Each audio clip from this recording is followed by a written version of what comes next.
Hello guys, welcome back to my YouTube channel. പുതിയൊരു വീഡിയോയിലേക്ക് എല്ലാവർക്കും സ്വാഗതം.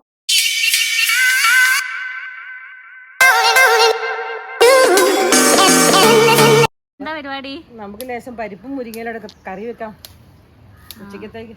കറിക്കപ്പോൾ തേങ്ങ വേണം. നമ്മൾ തേങ്ങ പൊതിക്കാൻ വേണ്ടി പോവാണ്. ഈ ബേക്ക് വശത്താണ് തേങ്ങ ഇരിക്കുന്നത്. അപ്പോൾ നമുക്ക് അതൊക്കെ ഒന്ന് പൊതിക്കാം. നമ്മൾ നേരത്തെ പറിച്ച് വെച്ച മുരിങ്ങയില നമുക്ക് നന്നായിട്ട് അടർത്തി കൊടുക്കണം. തേങ്ങയൊക്കെ നമ്മൾ പൊതിച്ച് കഴിഞ്ഞു. ഇനി ഇത് ചിരണ്ടണം. പിന്നെ നമ്മൾ എന്താന്ന് വെച്ചാൽ ചെയ്യണം. അത് ഞാനല്ല ചെയ്യുന്നത്, മമ്മിയാണ് കറി വെക്കുന്നത്. ഗൈസ്, അങ്ങനെ കറിക്കുള്ള സംഭവങ്ങളൊക്കെ സെറ്റ് ആയിക്കൊണ്ടിരിക്കുകയാണ്. എല്ലാം വെന്ത് സെറ്റായി. ഇനി നമുക്ക് അരപ്പൊക്കെ ചേർത്ത് കറി റെഡി ആയിട്ടുണ്ട് ഗൈസ്. മമ്മി, നമുക്ക് പരിപ്പ് കറി മാത്രമേ ഉള്ളൂ? സ്വാമിയും മറുതയും പയറും തോരമൊക്കെ ചെയ്യാം. അങ്ങനെ തോരനുള്ള പയർ മമ്മി എരിഞ്ഞുകൊണ്ടിരിക്കുകയാണ് ഗൈസ്. പയർ കുനുകുനാന്ന് അറിഞ്ഞിട്ട് അതിൻ്റെ ഉള്ളിൽ തേങ്ങയും പച്ചമുളകും സവാളയൊക്കെ ഇട്ടിട്ടുള്ള തോരനാണ് ഗൈസ് ഇത്. മമ്മിയുടെ മീൻ വറുത്തോണ്ടിരിക്കുകയാണ്. ഇവിടെ മീൻ വറുത്തതിൽ കണ്ടു വെളുത്തുള്ളി ഇട്ടിട്ടുണ്ട്. അതെന്തിനാ ചേർക്കുന്നത് നമുക്ക് നോക്കാം. മമ്മി, മീൻ വറുത്തതിൽ എന്നാത്തിനാ വെളുത്തുള്ളി ഇടുന്നത്? മീൻ വറുത്തതിന് നല്ല ടേസ്റ്റ് കിട്ടാൻ വേണ്ടിയിട്ടാണ് ഗൈസ്. അപ്പം നമുക്കിത് പരിപ്പ് കറി മാത്രമല്ല, മമ്മീൻ്റെ വേറെ സ്പെഷ്യൽ കറികളൊക്കെ ഉണ്ട്.